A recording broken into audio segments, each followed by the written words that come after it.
And thank you for everyone for joining tonight. As Jackie has said, I'm one of the developmental pediatricians who at Queensland Children's Hospital in the Child Development Unit, and I also do the tuberous sclerosis clinic together with the neurologist, the dermatologist, and the nephrologist. If your child is attending the neurology department at QCH TSC clinic, I would have met you.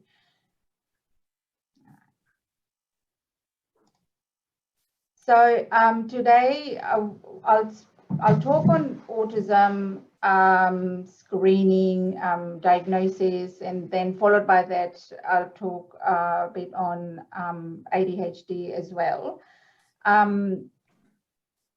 My slides are pretty long, so we are aiming for 30 minutes. Okay, before we go on to autism, so autism is a comorbid condition which can occur in other syndromes. It can happen on its own as well, and we know that we need to understand what tuberous sclerosis is, which you do. So it's only fair to just talk a little bit about tuberous sclerosis. As you are aware, it affects many organ systems, and including benign hematomas of the brain, eyes, heart, lungs, liver, kidney, and the skin. And that's why you see various specialists. Next slide. So most patients with tuberous sclerosis have epilepsy, and 1/2 or more will have cognitive deficits and learning disabilities. So this doesn't mean that they necessarily have intellectual disability, but it is quite prevalent. So learning difficulties are quite prevalent in tuberous sclerosis. And other things that can happen with tuberous sclerosis is autism and autism-like behaviors, behavioral problems, psychosocial difficulties such as anxiety. Now, these things collectively are termed TSC-associated neuropsychiatric disorders, which is called TAND. And when you do attend QCH tuberous sclerosis clinic, there is usually a questionnaire that's given to the parents, which is pretty time consuming, but you fill it up every time you come in. So it's just to see where we are at in terms of the neurodevelopment side of things. All right, I don't seem to be able to, okay, so these issues are usually associated with the brain lesions, the hematomas, which is also called tubers. And however, there is a wide variety of phenotypes between families and within families regarding the number of the tubers and the severity of TSC manifestations. Okay. So cognitive deficits. So whilst we go on to autism spectrum and ADHD, it's important that we go on to cognitive deficits as well. It is one of the primary features of tuberous sclerosis, and it affects about 44 to 65% of patients. And of course, the range of intelligence in affected patients is highly variable. So not everyone will be intellectually disabled, but you may be performing quite in the low range or in an average range or a low average range. So it is associated with a history of infantile spasms, and a lot of the diagnosis or suspicion of tuberous sclerosis, of course, happens if you have things like seizures when you were young or infantile spasms. It is also associated with refractory seizures, meaning that, you know, seizure is one of the big factors to define cognitive disability or deficit. So there has been some information. So 1,600 patients from a TSC database. In that, it showed epilepsy onset before the age of 2 years was associated with a higher frequency and severity of intellectual disability.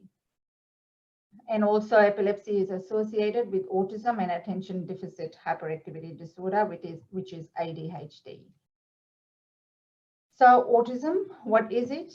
And now we're not just using the word autism. So the DSM-5 criteria uses it as autism spectrum disorder because it is a spectrum. It varies in severity. It is a neurodevelopmental disorder, and it's characterized by persistent deficits in social communication and social interaction, and secondly, restricted repetitive patterns of behaviors, interests, and activities.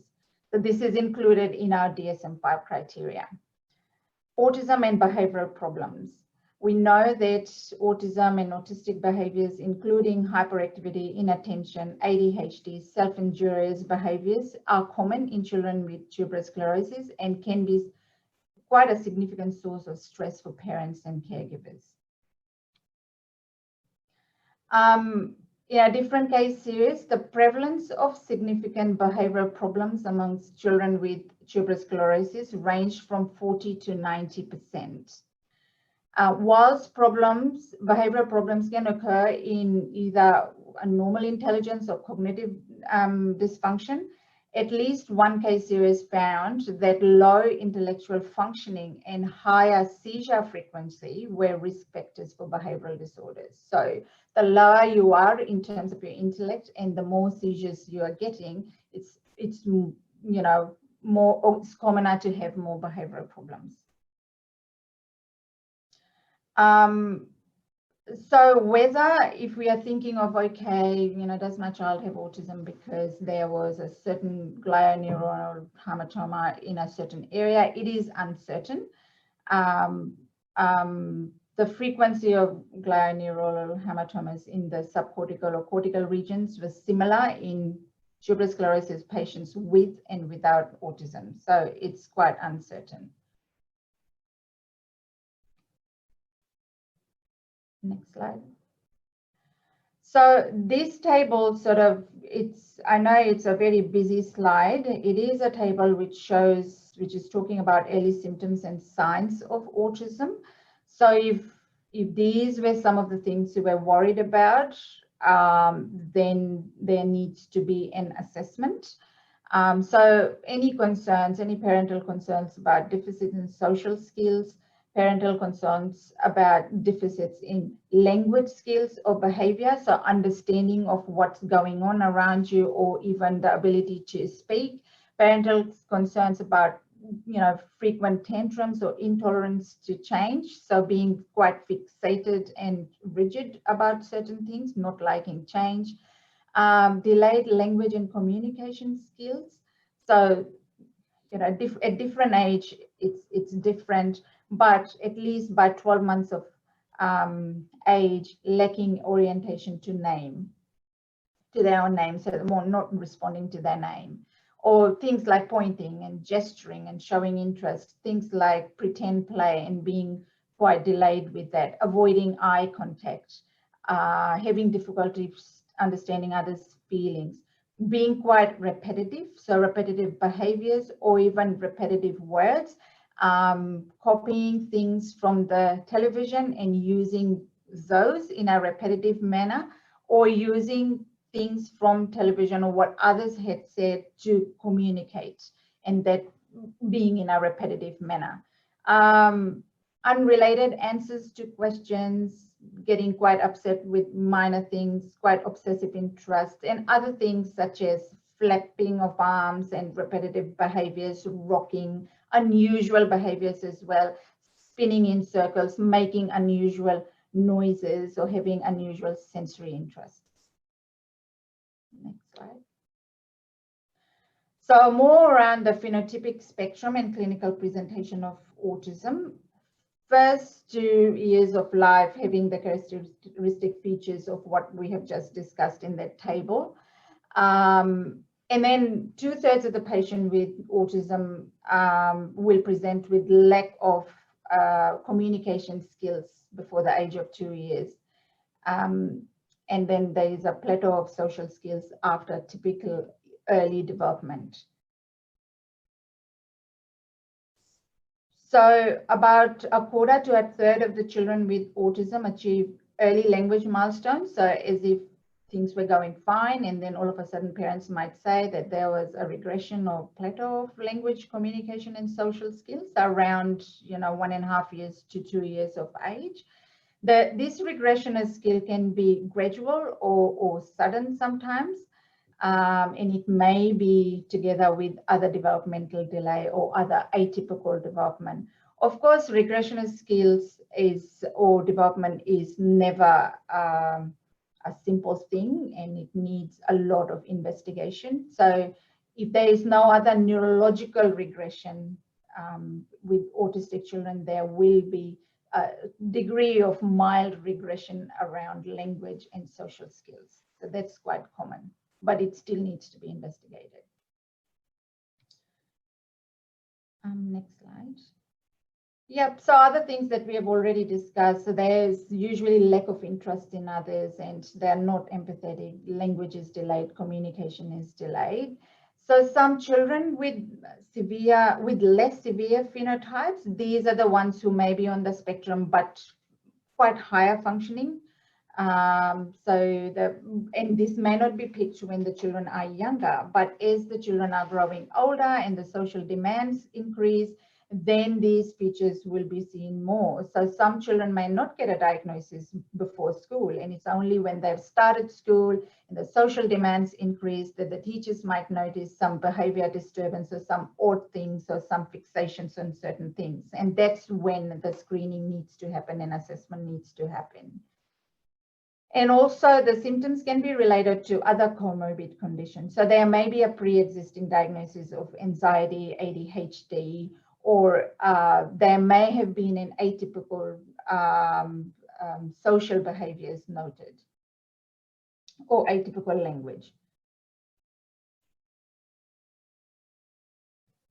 So ASD surveillance in our tuberous sclerosis cohort is within the neurodevelopmental or developmental behavioral surveillance. And of course, how does this happen? We listen to parental concerns because that's our main way of knowing what's going on. We only see the children when they're attending clinics, but you as parents know your children the best. So any parental concern is a red flag. Also, as you come and attend clinics or go to your GP, or any healthcare worker, maintaining a developmental history, having a surveillance of that. When you are in clinic, then our observation starts. In fact, as soon as I see a family coming in, even from the waiting area, coming into the room, our observation has started. And then identifying risk and protective factors.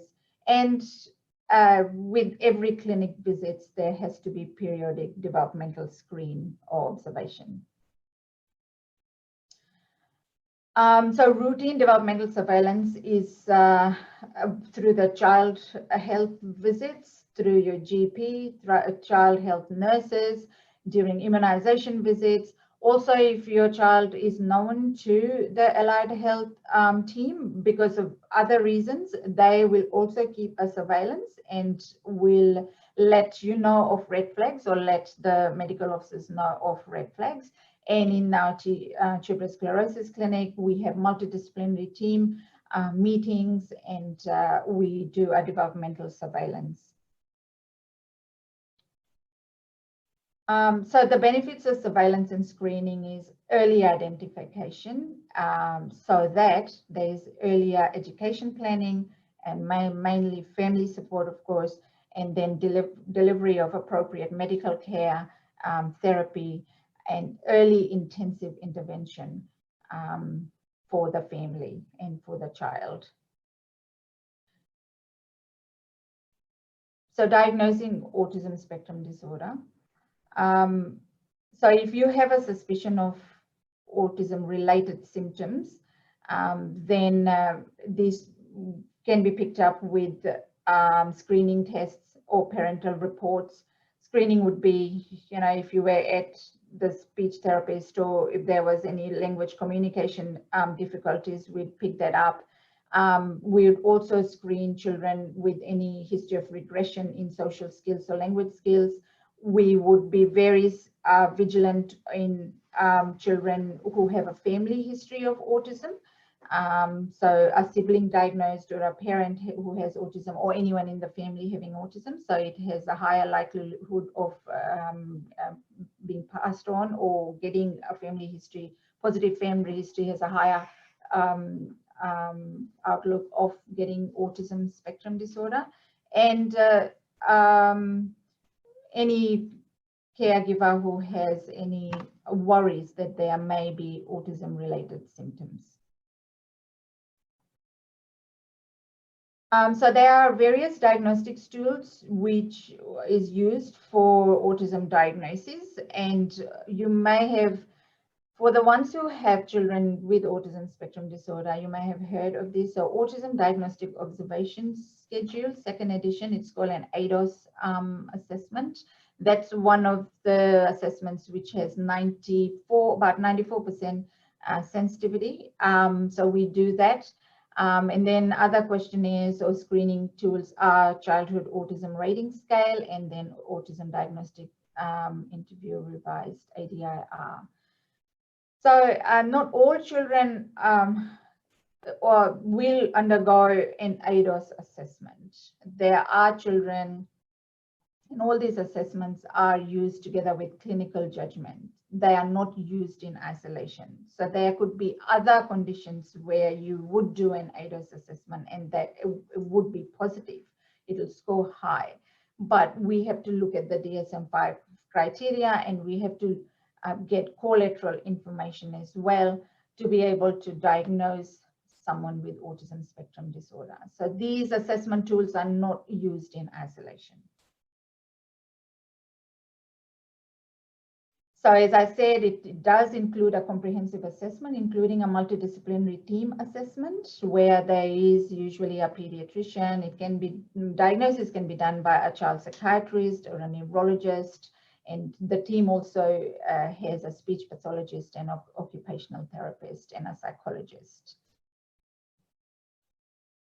And at the Child Development Service, we do have a full team which does these assessments. Our psychosocial history, of course, is very important.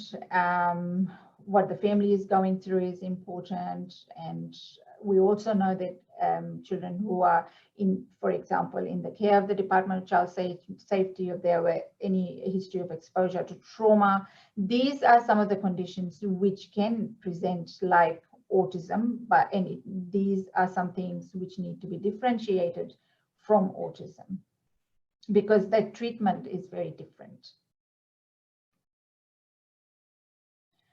There are other testing that would be needed to be done together with your multidisciplinary tests or your ADOS assessment. So that is speech and language assessment. Some children will need a cognitive assessment done as well. Not all children will need that. So not all autistic children have intellectual disability. And then we do assessment of adaptive skills. We look at their sensory profile with an occupational therapist. And the most important thing is their vision and hearing need to be assessed, because you can't have, you can't proceed with a diagnosis of autism when you've got vision impairment or hearing impairment. So the diagnosis is made clinically, who have established a diagnostic criteria based on DSM-5 or ICD, the International Disease Classification. And both of them, they use the two typical areas. One is the social communication interaction deficits, and the other one is the restricted repetitive patterns of behaviors. Next slide. And also, once the diagnosis of autism has been made, and for families who already have children with the diagnosis, you may see that they are categorized as a level 1, 2, or 3. So level 1 is just requiring support. All children with autism diagnosis do require support. Level 2 is where they are requiring substantial support, and level 3 is requiring very substantial support. So level 3 are the children who may be non-verbal, and they have severe impairments in functioning. Between level 1 and 3 are the level 2s. Level 1s are the higher functioning. Previously, they were the ones who were called Asperger's children, and now in DSM-5, all children are under the autism spectrum disorder umbrella. So management, so the main thing is goals, and the goals are for children to gain some independence and improve the quality of life, and to maximize their functioning. Then specific goals are to address the core deficits of autism and seek to improve social functioning and play skills, improve communication skills, improve adaptive skills, decrease non-functional or negative behaviors, and promote academic functioning and cognition, depending on the level of the autism. Next slide. So, of course, early intervention is the key, which affects outcome with respect to behavior, functional skills, and communication. So there is no cure for the symptoms, and especially the core symptoms of ASD, but over time, we hope that with early intervention, the severity of the symptoms will decrease. There would be a minority where they may end up losing the diagnosis of autism. I haven't seen any child yet, but I would think that a level 1 probably will eventually, with intensive therapy, there is a potential that they may later on not be labeled as autistic. Next. Children with autism, of course, they should have ongoing specialist input, and whether it be private specialists or within the hospital, to monitor progress and to provide ongoing recommendations. Okay, so treatment setting is basically therapies for children through early intervention program, which is supported by the allied health team, and of course school-based special education programs. So a lot of our autistic school children are in mainstream with special education supports, or by private therapists, and our practice over here is NDIS, of course. So treatment mainly focuses on behavioural and education interventions to target core symptoms of ASD, and that's the deficit in social communication and restrictive repetitive behaviours. Medication intervention may also be needed to help with symptom control. And specific treatment is special for individualized. The treatments are individualized according to the child's function and needs, and of course according to their response. All right. So the importance of early intervention and intensive behavioral and education intervention is to improve the outcomes for children. So, and some of the things that we would recommend is a high at school staff to student ratio, like 1-on-1 or 1-to-2, the individualized program for each child, teachers and special expertise in working with children with autism. This is provided in the autism school in Queensland. Ongoing program evaluation, adjustment, curriculum just for the child, supportive teacher environment, being predictable, providing structure, and of course, always having analyzing the behavioral problems to be able to help the child. If the child has grown, doing transition planning fairly early, and always involving the family in what's going on, and in planning. There are some medications which are used for autism symptoms, and these would include hyperactivity, inattention, impulsivity, aggression, anxiety, OCD kind of behaviors, depressive symptoms, and sleep dysfunction. Seizures in TSC impact behavior significantly, so it is more challenging to manage. So behavior in children with autism in tuberous sclerosis, we find is a bit more challenging to manage due to the seizures. Okay, as I said, the medication don't really treat ASD, but they do improve a child's function. And some of the medications used, and you probably might know, is risperidone, aripiprazole. They both are, they work similarly. Sertraline, and that's one SSRI group of drugs which is used for management of anxiety, OCD behaviors. Stimulants like Ritalin, dexamphetamine for ADHD, clonidine for ADHD and sleep. Guanfacine is one of the new ones which is used as second line for ADHD. We also have a CBD trial which will recruit. We are hoping in another few weeks' time. It's for anxiety in ASD treatment. So family support is crucial, of course, and family support is through the GP, which is your first port of contact, your specialist. We've got our nurse navigator over here for autism spectrum disorder. We've got complex care teams, clinical nurses in the hospital. Of course, NDIS funds treatment, and then education system, allied health therapists. As I said, some children will retain the diagnosis despite improvement in core symptoms. Others with mild may no longer meet diagnostic criteria. This is not very common though.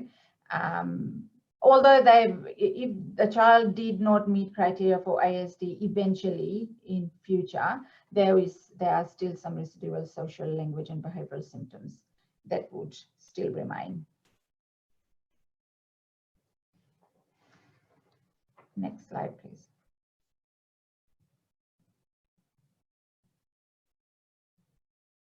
I think it's stuck.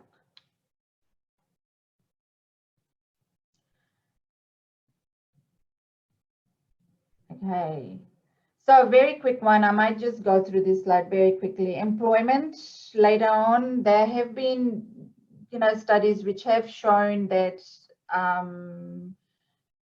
children have been in relationships and have gone into employment. Next slide, please. Yep, so we'll go on to ADHD. These slides will be available for you to look at later on. ADHD, again, is a neurodevelopmental disorder which is common in tuberous sclerosis, and as the name suggests, it is hyperactivity, impulsivity, inattention, and it affects cognition, academic performance, behavior. The risk factors are low intellectual functioning and higher seizure frequency, and prevalence of significant behavioral problems among children with tuberous sclerosis ranges from 40 to 90%. ADHD is comorbid to autism spectrum disorder. So diagnostic criteria, we still use DSM-5 criteria for ADHD, and we also use Conners questionnaire. So there's a parent and a teacher Conners questionnaire, which then is assessed and scored. Goals for management, so target goals for ADHD is centers upon achievement of target outcomes that should be realistic, achievable and measurable. So basically improve relationship with parents, teachers, siblings, improving academic performance, and other things such as rule following. Okay, so about a third of the children with ADHD have one or more coexisting conditions like learning disabilities or oppositional defiance disorder, conduct disorder, anxiety. So it's always important to treat the coexisting conditions as well together with ADHD, and because these will influence the treatment of ADHD. And of course, together with medication, we need psychology intervention too. For preschool children, behavior therapy initially, and then if needed, there is medication inclusion. Some children who are very young, they may go into medication. So we won't want to start medication less than 6 years of age. Some children do need it if they are getting exposed or there's a danger to themselves or to others, and just so that they are safe from impulsively getting into a dangerous situation. As school-age children, again, we need to treat the comorbid condition, and then we need to monitor them, and if they need medication, we start them on medication, but they do need combination behavioral therapy.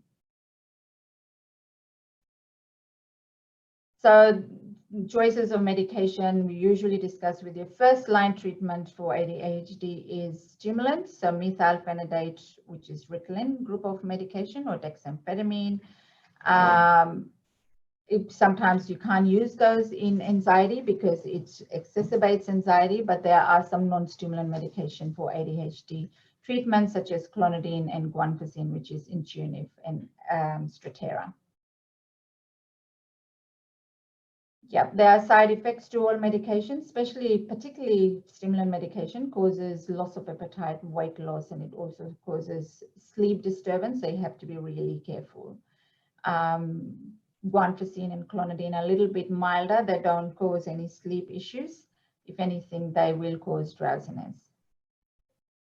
And for risperidone, which is used for autism, any child who's on risperidone, you'll know that we all constantly discuss about doing metabolic screens. So you have to make sure you're monitoring their blood sugar, their prolactin levels, etc. All right, and then lastly, there is behavioral interventions that's needed. So positive reinforcement of behavior, timeout, other things like response cost and token economy. So positive reinforcement and response cost.